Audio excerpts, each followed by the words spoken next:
I chose ESSEC. I like telling it to French people because they're always surprised. Oh, why didn't you go to HEC? And HEC is a great school, no doubt. But Yeah, it is. so I finished that degree, which was not even an official degree. My internship was over, my visa expired. I went back to Moscow and reapplied. So I did the whole process again. Hey guys, welcome back to the channel. Welcome back to one more episode of France Story. This time I'm chatting with Anastasia. She and I have been friends for a while now, and she's been living in France for 8 years. She studied at ESSEC business school. She's now a French citizen. She started her own business after working for 2.5 years. She's done a whole bunch of things, and in this interview, we chat about her experience moving to France, the mistakes that she made, the challenges that she faced, and how she got over them, and how she feels about France right now. I think it's a really interesting interview. I hope you guys enjoy it, and let's just get into it. My name is Anastasia. I live in France for 8 years already, and I came here for my studies. I came here for my master degree. It was a long story. I did a couple of master degrees actually, and then I stayed here for work and because I fell in love with Paris and France. Okay. Yeah, and did different jobs, worked in strategy consulting for a while, and now I have my company. First, I moved to France because it was my dream. My first trip to France, it was when I was 11 years old and came with my parents on holidays. And, you know, just fell in love with everything French, with Paris, with France. And I had this idea that became a dream, that became an objective to one day go to France and try to live here. So I first came for my master degree with a bunch of wrong ideas about education in France and how does it work. The idea behind at the time was that I wanted to work in the luxury industry. Mm-hmm. And so I did a master in luxury brand management. So that was the first master that you did? Yes, yeah, okay. Exactly. It was in a fashion school. And I came to Paris and realized that I did plenty of things in the wrong way. Like I didn't pick a good school. It wasn't even an official master degree. I had a chance to have an internship. And while working in my internship in L'Oréal, I met a lot of French people and realized that I probably should have gone to a business school. I realized how important it is in France. Well, you know it very well. Yeah. And people ask me why you didn't apply to master in a business school. And I didn't think it was so essential. I wanted a specialized master, and, you know, I thought companies would line up to hire me after that, and it was not the case. Okay. So I finished that degree, which was not even an official degree. My internship was over, my visa expired. I went back to Moscow and reapplied. So I did the whole process again. And and then I got into master management programs in HEC, ESSEC, and other schools. Wow. And okay. Came back to do ESSEC, yes. Okay. So basically you first came to France, you did things in the wrong way. Exactly. And then you realized that, should have done it in the right way. And then you went back and then you came again. Yes. I was very determined to go back to France. Yeah, it really looks like it. It really looks like you were very determined to like make your dream of living in Paris. Yes. And you know, having a nice life here, like too, right? Okay. So you went back, you applied to business schools, and you got into ESSEC, HEC, and like a bunch of those. And which one did you end up choosing? I chose ESSEC. I like telling it to French people because they're always surprised. Oh, why didn't you go to HEC? And HEC is a great school, no doubt. But yeah, it is. You know it very well. Yeah. There was a bunch of reasons, and one of them was that ESSEC gave me a big scholarship. And also ESSEC had an apprenticeship opportunity, which is a specific contract in France where you work and study at the same time and the company pays your tuition fees. And also, since I was still interested in luxury at the time, there was a great track in ESSEC together with LVMH, with a big French group of brands like Louis Vuitton, Dior, and other brands. And I was very interested in that program. So all that made me choose ESSEC, and no regrets whatsoever. One of the questions that I always like asking people is that what were the biggest challenges you faced in the first few years of you living in France? Oh, so many. I spoke French. So okay. I So learned... you always spoke French? Well, not always, but I started learning French in high school Okay. in Russia. So when you came to France, you were like fluent-ish. Fluent-ish, yes. Okay. I had a good basic level, Okay. which was not enough for fast conversations with French people, and not enough to manage all your administrative life in Paris. But still, I had a good basis, so that, and I knew Paris. I already came here multiple times, and so it didn't come as a shock. Right. But still, immigration is very different from tourism, right? So when you come to Paris and you have all your life to set up, and it can be really overwhelming. Finding an apartment in Paris is so complicated. How did you deal with that? I actually first found an apartment for 3 months. That was more of like a tourist place, and after 3 months, they actually told me, we don't want to rent it long term, so you have to go. Oh, And yeah, so I went to agencies. Usually in France they want a guarantor, no. Yep. and someone ideally French who has a job contract in France and stuff. So I eventually ended up in an agency who accepted my family as guarantors. I remember it was in my first year. I was looking for a new apartment around Christmas time when everyone's on holiday. It was a mess, but I think the most complicated part for me was constant uncertainty of your visa and your status in France. Right. It's such a weight that is always present, and you're always thinking, okay, what's next? Now I'm a student, then I have to find an internship, then I have to find a job, I have to change my visa status, I have to prove all the time, constantly, that I have a reason to stay in France. And it's just such a it's a lot of anxiety related to that. That was quite complicated for me until I got to the French passport.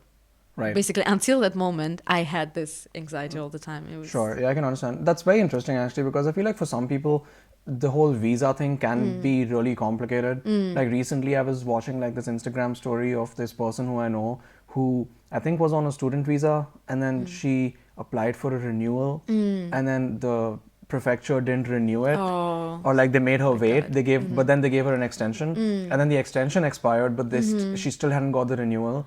And so then she ended up having to go back to India, and then she was stuck there until she got the extension of the extension. And I was like, oh man, like that sounds so complicated. That's and so I feel stressful. like a lot of people in France have had these issues when it comes to like visas, right? Yeah.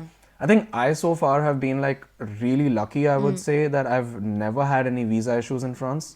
I think I got all my visa renewals, visa changes and everything pretty smoothly. But yeah, I feel like it's kind of like a hit or miss. But for you, was it like, did you feel this anxiety because you had some specific issues with your visa renewal or stuff, or was it just generally in your mind? It's general, actually. Right. I didn't have any specific issues or problems. Well, I had to find an internship and then an apprenticeship and a job eventually. So yes, obviously that's a bit, that can bring anxiety for many people. Yeah. But yeah, my case was quite average actually. Nothing too special, nothing too complicated. Okay. I was also quite lucky. I was never discriminated against while trying to get a visa or something, so it was fine. But still, it's the stress is always there. Like you keep thinking about it, like, okay, I'm not sure I will be able to stay in France next year. And also because I had this moment when after my first master degree I didn't find a job and my visa expired. So I already lived that, and so like it's something that you always think about. Yes. And like, yeah, no, I completely feel that. Yeah, because if you've been through that once, where you didn't get a job and your visa expired and you had to go back, like I can imagine why that would affect you in the future as well. Sure. And then, of course, like integrating in French society and in Parisian society especially, that was also How was that like? Yeah, I can imagine. Like that's also a big challenge that a lot of people face. Yes. So how's that like for you? It's a big challenge. First, because of the language, you have to fluently speak French to feel fully integrated, I think. When I first came here, I was in a master that was an English-speaking program, and all my friends were also foreigners. So I started meeting French people when I got into my internship.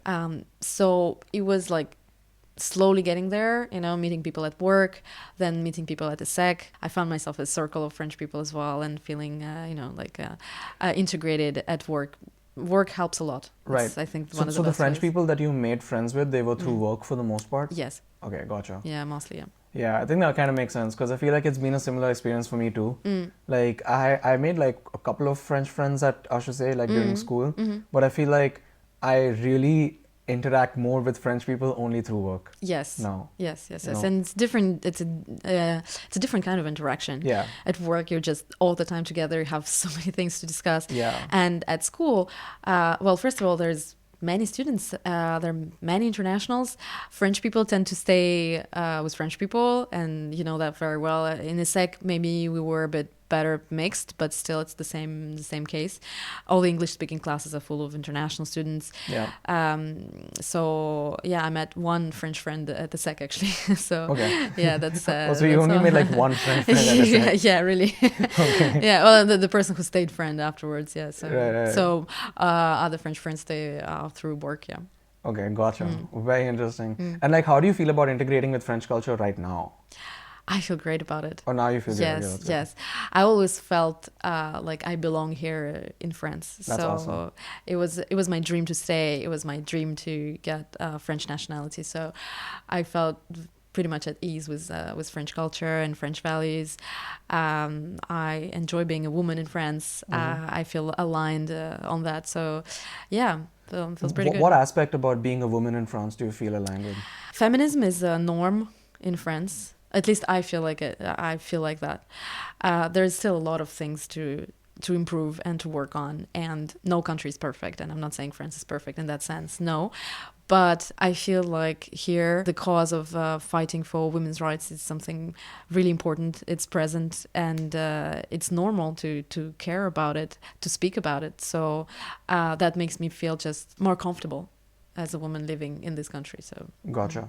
Yeah, I can understand that. Like on the same topic, like another question that I wanted to ask you as well is that how do you feel as a woman living in Paris in terms of like personal safety and your level of comfort? Great question. I feel pretty safe. Luckily, never had a bad experience. But I would say still there are areas in Paris where I wouldn't go alone in the evening. For example, I lived in Paris when I was a student at ESSEC. So I had to go back and forth all the time. And I wouldn't stay for a long party at ESSEC because I would have to take the train late at night at Cergy and stuff. So yes, I was just a bit careful about some areas, some places in Paris. But I think it's the case for any big city and Yeah, any capital, so I feel pretty safe. Okay. Okay, well that's good to know. How was your time at ESSEC overall? Like did you did you enjoy it? Did you do an apprenticeship as well? Like what was your how was ESSEC like? I did enjoy it, but I know I missed out on a number of things because it was my second master degree. I was pretty much concentrated on looking for my apprenticeship first in the first year.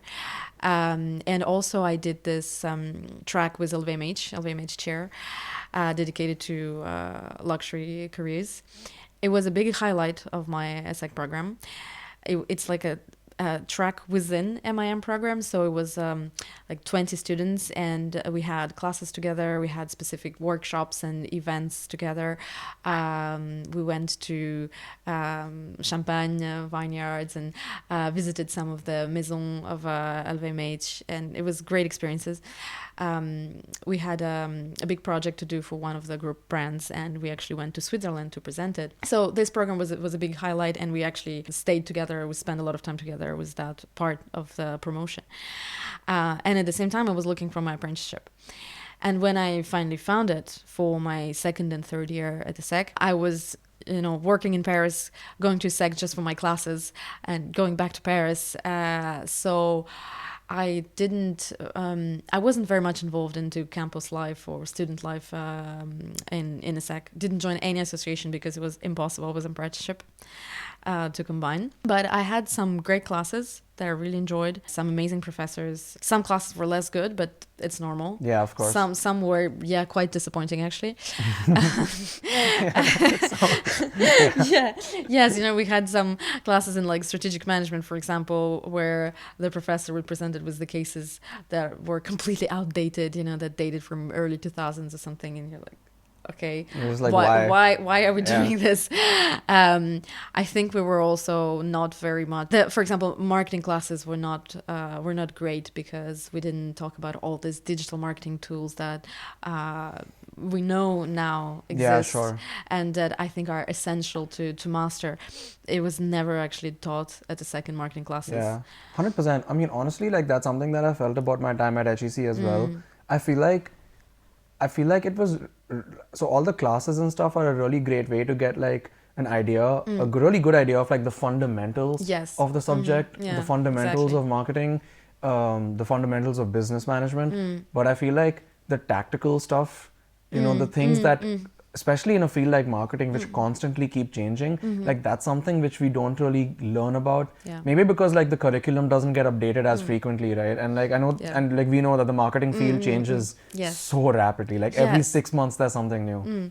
And you got it right. It's about tactics, actually. Yeah. They talk a lot about strategies Yeah. and the fundamentals of how to run a business or how to do finance or whatever. And nobody teaches you the real tactics. Yeah. I learned everything on the spot at work. So, Yeah, same here. I mean, for me, it's like I learned everything like either at work during my internships or jobs, or like through making content online. Like just doing my own thing. So yeah, no, I think it's true. I feel like that's true at HEC as well. About the classes. Yeah. And about your apprenticeship that you had at ESSEC, like what did you do as an apprentice? Like what was your apprenticeship? I was interested in luxury at the time, and apprenticeship is a bit complicated because not all the teams, not all the brands, not all companies are okay with having someone just half of the week or just a trimester and then the person is not there. So it doesn't fit all the teams possible. And I was looking for something ideally in beauty, probably in marketing. So I ended up in Printemps, which is a big department store in Paris. It's very beautiful. Like I still care about that place. I think it's a wonderful store. And my first year, I worked in the buying department. So I was a buyer for beauty brands. For small beauty brands. And I helped the team negotiating contracts with huge brands. And I managed and looked for just, tiny brands that would have like, 3 perfumes or 3 masks. Right. And that was exciting. Like I always loved perfume industry and I was aware of all the new products that are coming out. And I met, this job allows you to have a great network because you meet a lot of teams of different brands. And then for my second year, I went to the marketing team of Printemps. And so I worked on the loyalty program of the store and on some partnerships as well on CRM. I worked with the data team and the data analysts and discovered that world. Right. Yes, it was quite interesting as well. Yeah. And all of this work was in French? Yes. Wow. Yes, it was franco-français. It was 100% in French. Wow, okay. Because Printemps is an old French company. Yeah.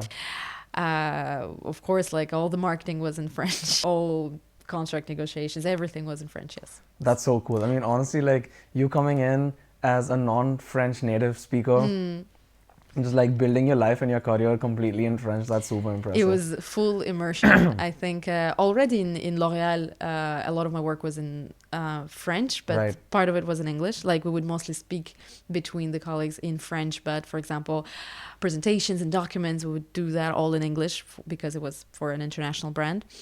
And still I learned a lot, like I improved my French a lot during that time. But Printemps, it was full immersion. I think I was the only foreigner in both teams. Yes. Amazing. Amazing.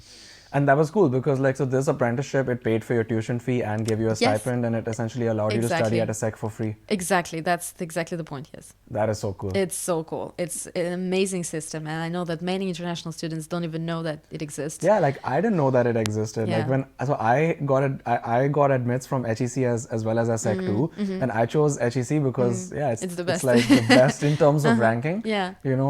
And I was like, okay, but like, had I known about the whole apprenticeship thing, I would have thought about it like very differently.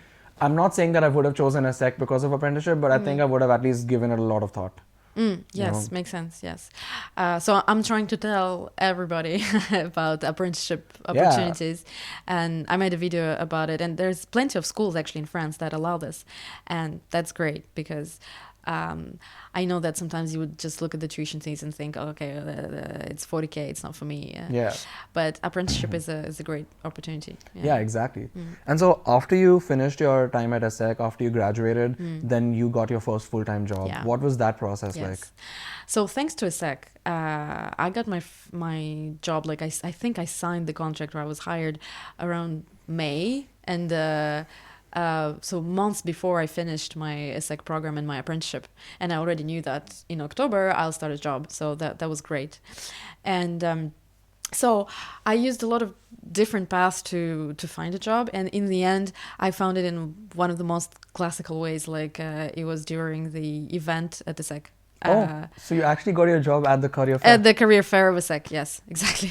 That is cool. Yes, exactly. Nice. So career fairs in business schools really work. It's a great they really thing. work for you. I mean, like for me, Really honestly, like career fairs just never worked. I decided towards the end of my apprenticeship, I was thinking like I could go to a luxury brand and work in operational marketing or in CRM, or I could go to consulting.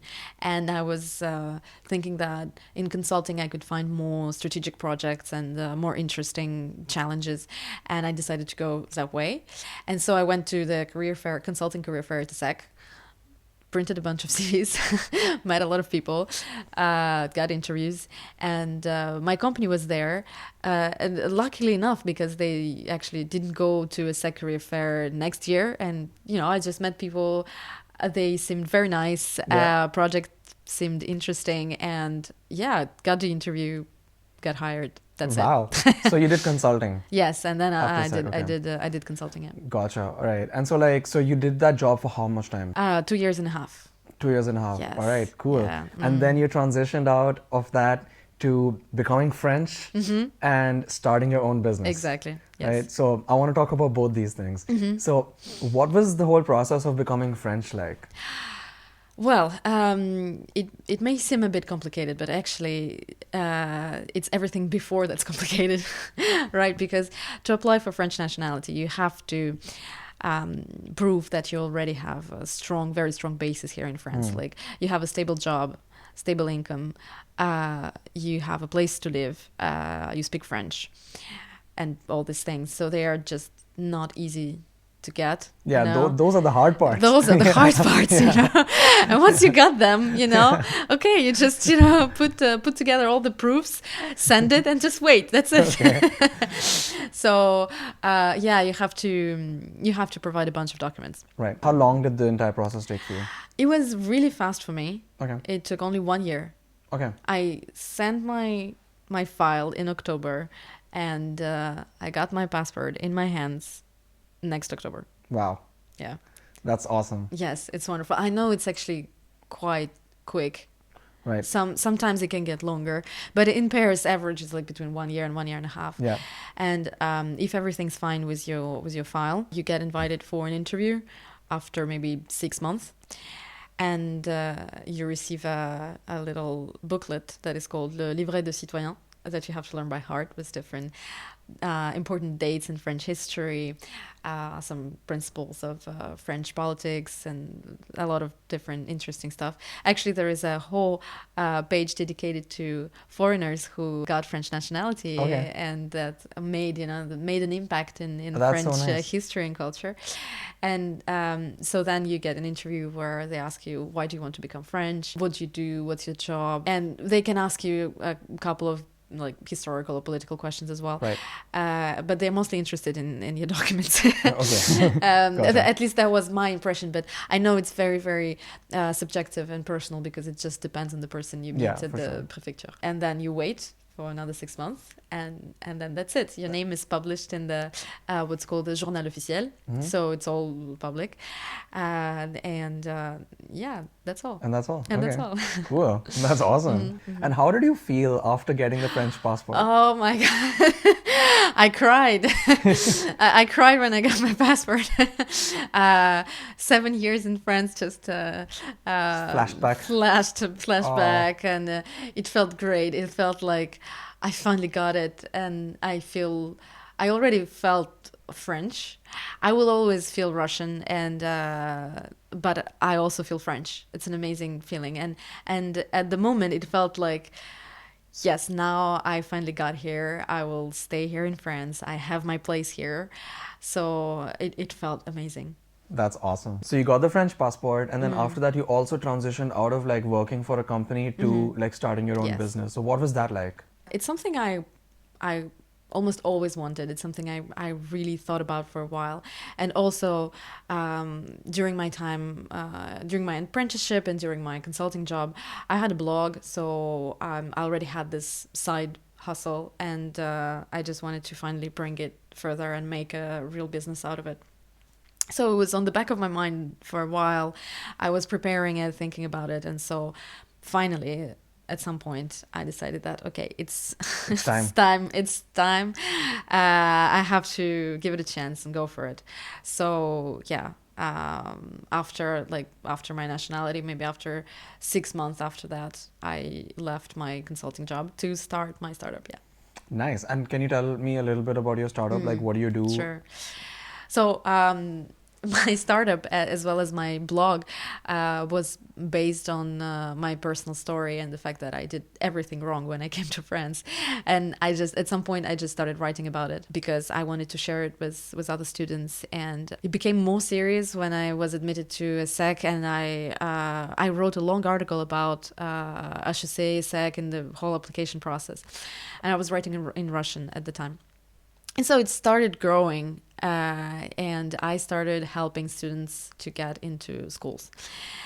Also, when I came back to Paris, my first side job was teaching GMAT to French people. Okay. And then I started also coaching them a little bit on how to get to good French schools and some good master degrees abroad as well. So I got into this field in admission consulting and helping students, and then it was growing with my blog. And now the idea is that I'm building a platform that will serve more people than I can help just being alone. So automating it, and I'm putting a lot of e-learning content inside of it to help people properly find the program that fits what they want to do and their profile and their objectives, and then get into it. So that's the product I'm building now. So you're basically making sure people don't make the same mistakes you made. Yes, exactly. Yes. I don't want them to think the way I did. I want them to know things that I wish I knew before about how it works in France and in other countries in Europe as well. Yeah. So now that it's been 7, 8 years that you've been living in France? Yes, 8 years. Mm-hmm. How do you feel about living in France right now? What's your social circle like? What's your life like over here? I have several social circles, actually. A French one, a Russian-speaking one, international expat one. So this feels great, actually. So I don't stay, for example, just within the Russian-speaking community or something. So it's quite international and mixed. I feel quite stable and comfortable in France now. So all the periods of all this stress, integration, anxiety, it's over. So one day it's over. One day it gets calm, and then you're like, okay, let's leave my job and start a startup. Yeah, I can hope so that one day it gets calm. Yes, it does.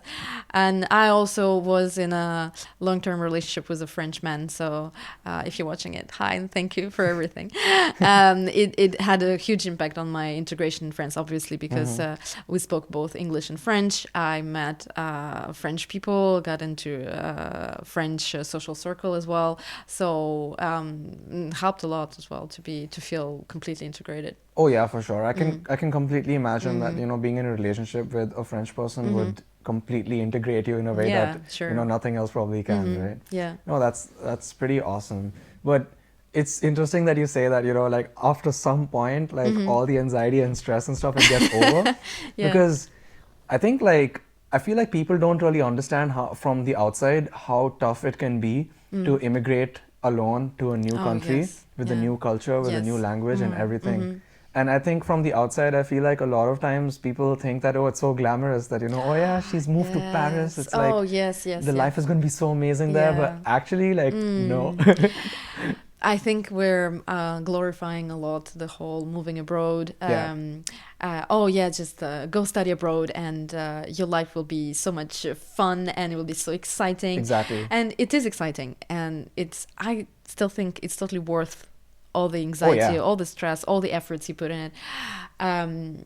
But there's a lot of difficulties on the way. It's not Yeah. all Emily in Paris looking on the way. Yeah. Speaking of Emily in Paris, like what did you think of Emily in Paris?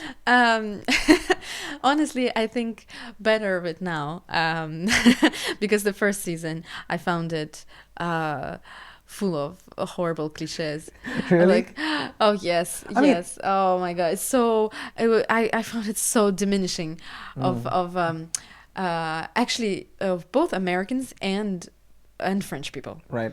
Because there was this very kind of stereotyped American girl who comes to Paris Right. and how she behaves and what she's doing and stuff, and these French people who are all snobbish and mean. Okay, yes, Parisians are snobbish, it's true, but they were like a caricature of everything that American audience probably thinks of Parisians and Yeah, French. sure. And it was just like all these tiny things, old apartments where everything is breaking down all the time. That's partially true. I mean, that is, I do think that is partially true. I mean, that happens at my apartment. Like, randomly, I'll find that my shower started to clog. And I'm like, how is that happening? Or like, another time, I see that there's mold on my ceiling, like of the bathroom, yes, and I'm like, yes. I've never faced these issues before. And then Yeah, I realized same, that same. the building is I had it. 400 years old. Exactly. I Yeah. had the same. But then, this, for example, it's true that it would be very hard to be integrated in a French company where when you only speak English, and this is true, but it was so still like it was made in such a cliche way, like how they all were mean to her and how these French women are thin and bitchy and smoking all the time. And I mean, it's just a number of very basic stereotypes, right? No, I think it is true. I feel like the first season was definitely essentially poking at a lot of these like very basic stereotypes, yes. the ones that are Yes. super obvious. Super obvious, yeah. But I feel like that's probably why, like, I think French people particularly, or people living in France, didn't really like it all that much. Yeah. But I mean, what I kind of found was that, of course, it was extremely over dramatized and caricaturized, caricaturized. I did think that a lot of these stereotypes and things, they were kind of true. Like, they had an element of truth to them. An element of truth, yes. Yeah, they were completely over dramatized, though, for sure. yeah. But I did think that they had like an element of truth to them. But then also, you probably saw all these jokes saying that, oh, Emily never went to prefecture, never took metro that's in very Paris. true. That is so true. She never took the metro in Never. Paris. I feel like that's the thing that they missed out on. Yes, Yeah. there is a number of things like her life looks very I don't know, Disneyland like and very glamorous in No, for Paris, sure. but I think that's definitely not the life of like a marketing professional in Paris. no, it's not. No, like we don't make that kind of money. No. But then actually I posted it on Instagram, and people commented, and it probably makes sense to think that she's an expat from an American firm. So okay, it's probably possible. Yeah, But that's true. well, I mean, she didn't move to France to like work, like live the same struggles as like we did, for example. yes, of course, it's uncomparable. It's Yeah. uncomparable, so it's wrong to compare it with our experience of a junior professional starting your work. We wouldn't live in that in that apartment with a view on the whole Paris. But I think we also need sometimes this beautiful view of Paris, like this romanticized thing. Yeah. And then with the series went on, and there were more interesting French characters, and they reduced the number of cliches and Right. poking into French people, and I was way less annoyed by it later on. Sure. Okay. Yeah. I think that kind of makes sense because I feel like even the show itself got a little bit more mature. Yeah. And maybe after Probably. receiving feedback, they probably would have also just like toned Yes. down the dramatization of things Yeah. a little bit. No, I think it makes sense. But yeah, I mean, honestly though, I feel like Emily in Paris it really started a conversation Yes. around expat life in France. Of course. Or like expat life in Paris particularly, which I thought was very, very interesting. So, okay, that's really cool. What's your favorite thing to do in Paris? Wow. Oh, great question. Paris has a lot to offer, right? I love the cultural scene in Paris.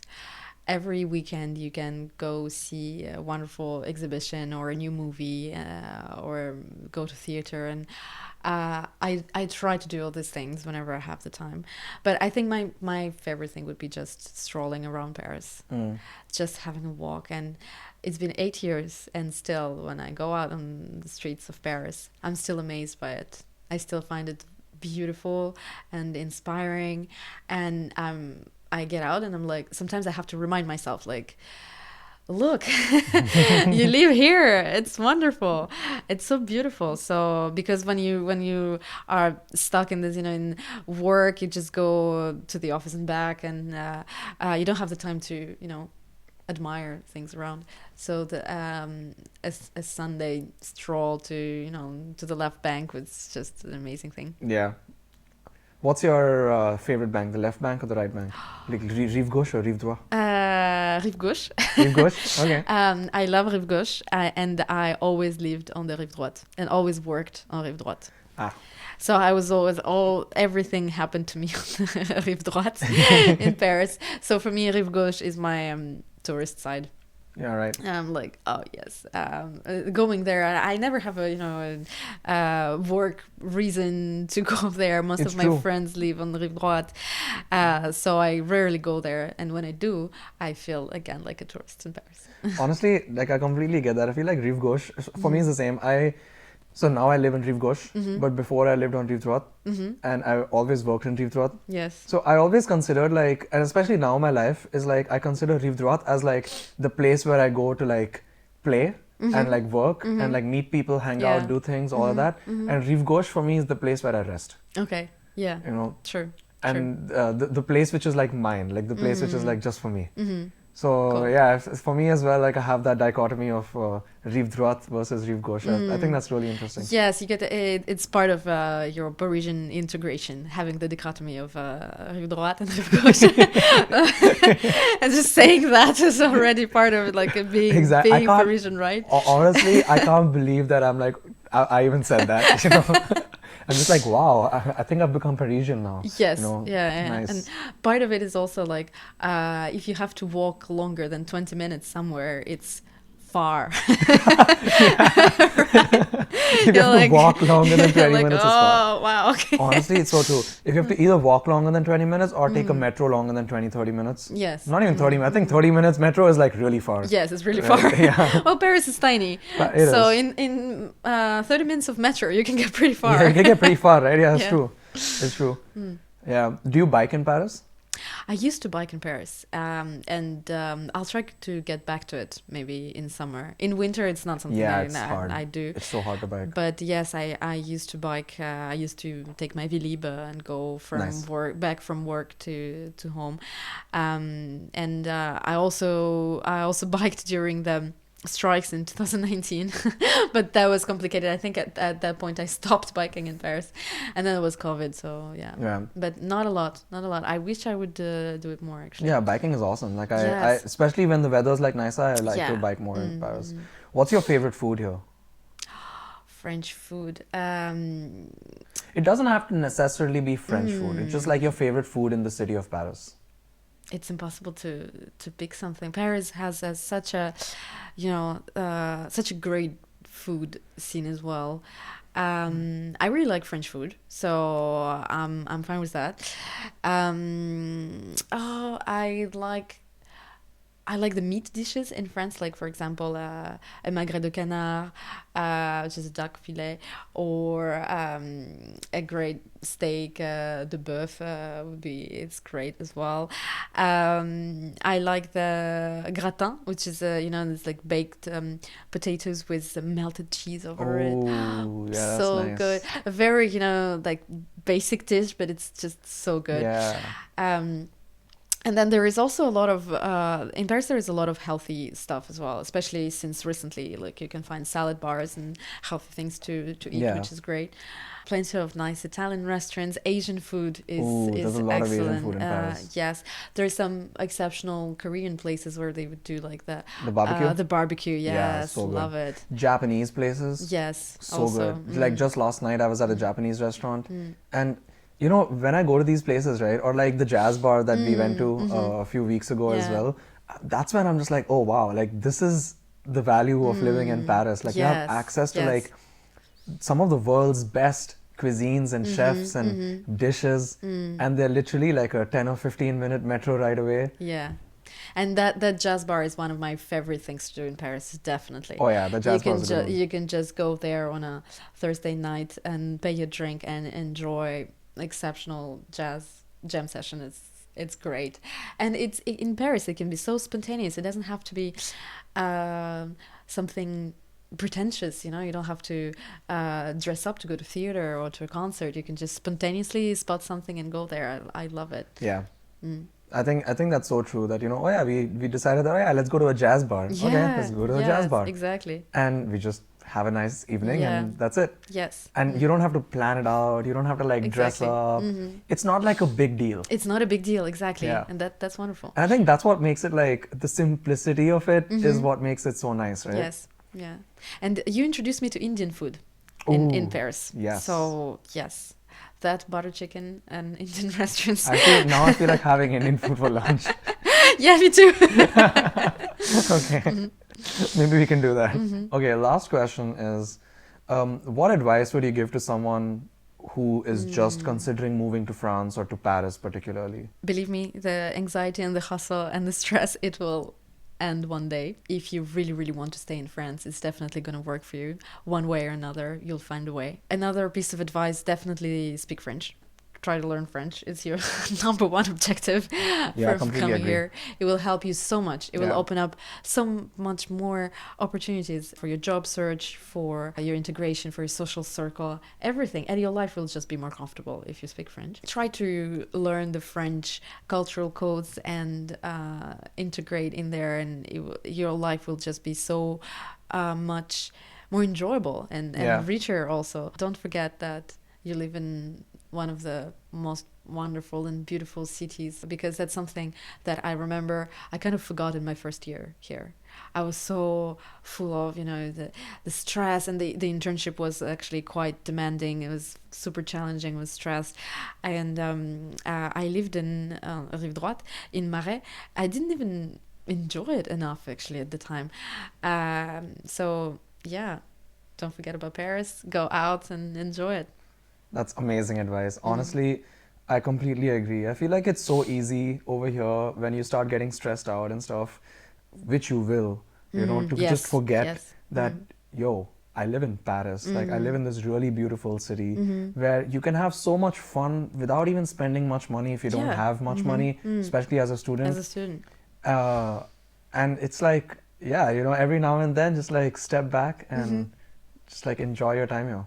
And also, sometimes when you've been already living in France for a while and it feels like a struggle, it's complicated, take a step back and look at everything you have already accomplished at that moment. Sometimes it used to help me to have that, like, wow, okay, I got to this point. It means I can, do more, keep going. Just reassure yourself sometimes and appreciate what you've done already to get here. Amazing. Well, Anastasia, thank you very much Thank you, for this Mayank. wonderful interview. Thank you. I really enjoyed it. So I'm going to put the link to your business and to your Instagram and everything in the description of the video. Thank you. So that people can check you out. Thanks. And well, that's it. That's it. Let's go get Indian food. Yeah. All right. Thank you.